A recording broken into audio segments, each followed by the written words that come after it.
Georgia unless you are 5 years out of your sentence that you have been given here, Stephanie. So none of those things are something that the former president wants to hear in this case, because that really would mean that he would have to be convicted, sentenced, serve his sentence, wait 5 years, and then apply for a pardon here in Georgia. So all of those factors really stacking against the former president here, and not what he wants to hear.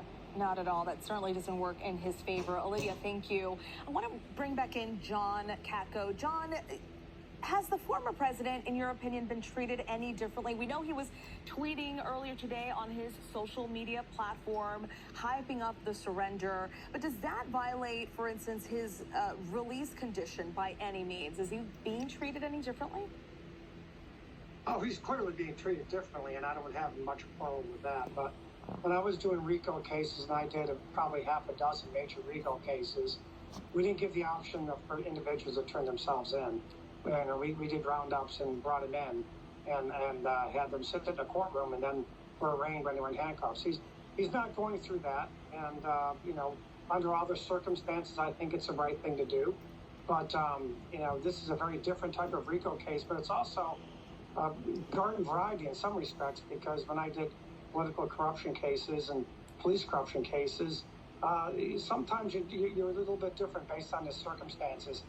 This one, he is being treated differently, but in the greater scheme of things, I don't think it's that big a deal. I still think it's incredibly impactful, and I think the case is very, very serious.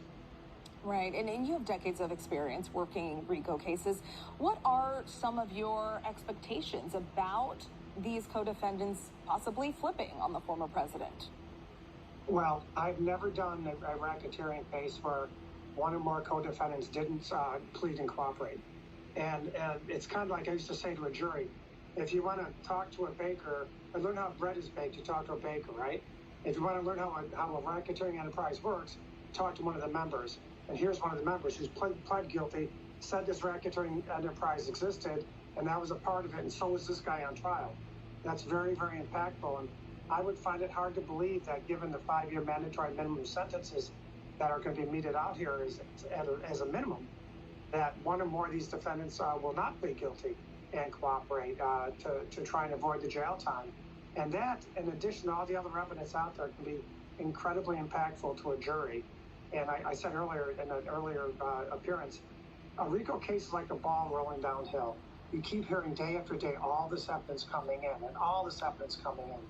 If you have all that evidence coming in, and then you have people that were involved in it saying, this happened, that is incredibly impactful. So it's, anybody who goes to trial in a case like this is really rolling the dice.